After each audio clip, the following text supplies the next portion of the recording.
Shalom jemaat yang terkasih.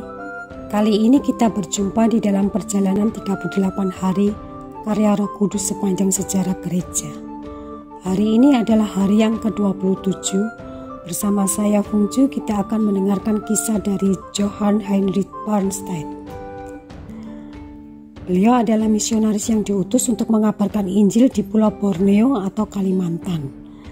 Lahir pada tahun 1802 di Jerman. Ayahnya adalah seorang Kristen yang taat dan setia. Namun Bernstein muda lebih menyukai kesenangan duniawi bersama teman-temannya. Barulah pada usia 20 tahun hatinya tergerak untuk belajar firman Tuhan dengan sungguh-sungguh. Dan kemudian Roh Kudus membimbing dan meneguhkan hatinya untuk menjadi pendeta. Pada tahun 1834, dalam sidang umum Badan Pekabaran Injil, Bernstein diutus untuk mengabarkan Injil ke Pulau Borneo atau Kalimantan bersama seorang pendeta bernama Hayer.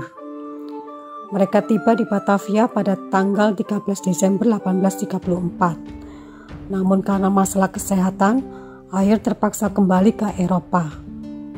Setelah pengurusan surat izin dari pemerintah Belanda selesai, Bernstein berangkat ke Kalimantan dan tiba di Banjarmasin pada tanggal 26 Juni 1835.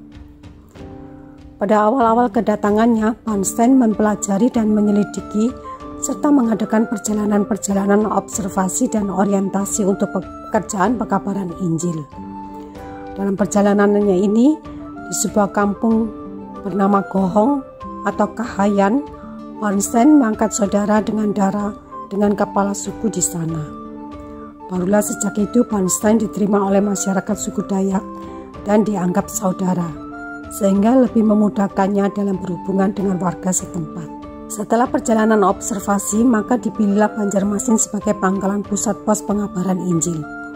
Dan kemudian secara bertahap, dibukalah pos-pos pekabaran Injil di daerah Kalimantan. Pada tanggal 3 Desember 1836, datanglah 3 orang penginjil lagi yang membantu pekabaran Injil di daerah pedalaman.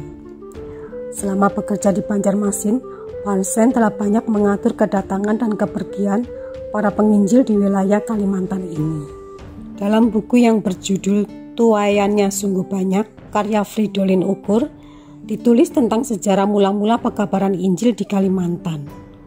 Keadaan alamnya yang terdiri dari hutan belantara yang luas, sungai-sungai yang besar dan panjang, juga segala macam bahaya yang dijumpai, inilah yang dijalani dan dihadapi oleh para penginjil barat.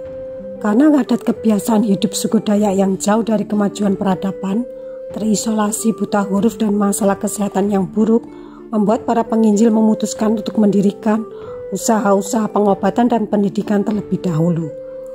Barulah pelan-pelan mereka mengenalkan Injil ke masyarakat. Namun perkembangan pekabaran Injil di sana berjalan sangat lambat, naik turun dan sulit. Kekuatan ikatan tradisi pada adat suku dan konsepsi yang tertutup tentang alam dan hidup mereka menyulitkan mereka untuk membuka diri menerima Injil. Juga keadaan masyarakat yang terdiri dari masyarakat budak dan masyarakat pemiliknya menjadi pergumulan tersendiri bagi para penginjil, sehingga diambil kebijakan untuk menebus para budak dari pemiliknya. Kemudian mereka dikumpulkan di suatu tempat, dituntun dan dibimbing mengenal Kristus. Namun usaha ini pun pada akhirnya mendapat tentangan dari para kepala suku. Terlebih lagi pada tahun 1859, di mana terjadi huru-hara anti penjajahan Belanda yang menyebabkan terbunuhnya beberapa misionaris barat. Sejak itu pemerintah Belanda melarang orang kulit putih masuk ke daerah pedalaman Kalimantan. Usaha yang dikerjakan selama puluhan tahun seakan hilang sudah. Barulah beberapa tahun kemudian, pekabaran Injil dilanjutkan kembali. Dengan segala situasi yang sukar tersebut, sungguh menjadi perjuangan yang berat bagi para penginjil pada saat itu. Namun justru disinilah semakin nyata kuasa kasih Kristus tiada pernah meninggalkan hamba-hambanya. Malah semakin menguatkan iman dan pengharapan mereka. Seperti janji Tuhan yang tertulis dalam kitab Ibrani 13 ayat 5b.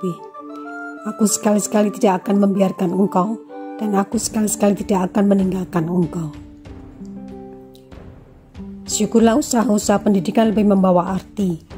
Kebenaran-kebenaran Injil lambat laun dapat dipengerti oleh para murid ini, dan mereka yang meneruskannya ke tengah-tengah keluarga dan orang tua mereka. Usaha pendidikan dan pekabaran Injil ini terus berkembang dan mulai membawakan hasil. Sehingga di tahun 1932 didirikanlah sekolah pendeta yang menjadi cikal bakal terbentuknya Sekolah Tinggi Teologi Gereja Kalimantan Evangelis.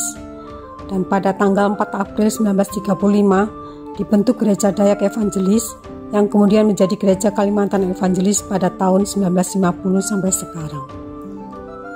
Hampir 30 tahun lamanya Bernstein bekerja di Kalimantan hingga meninggalnya pada tanggal 11 Oktober 1863. Perjuangan kesetiaan dan totalitasnya dalam menjalani pelayanannya kiranya bisa menjadi contoh dalam pelayanan kita.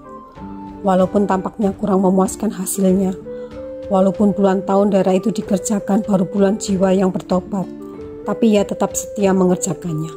Dan pada akhirnya, oleh pimpinan dan kuasa Roh Kudus, mulailah tampak buah dari pekerjaan yang dimulainya. Ibrani pasal 13 ayat 7.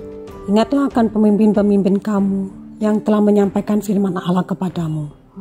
Perhatikanlah akhir hidup mereka dan contohlah iman mereka. Mari kita berdoa.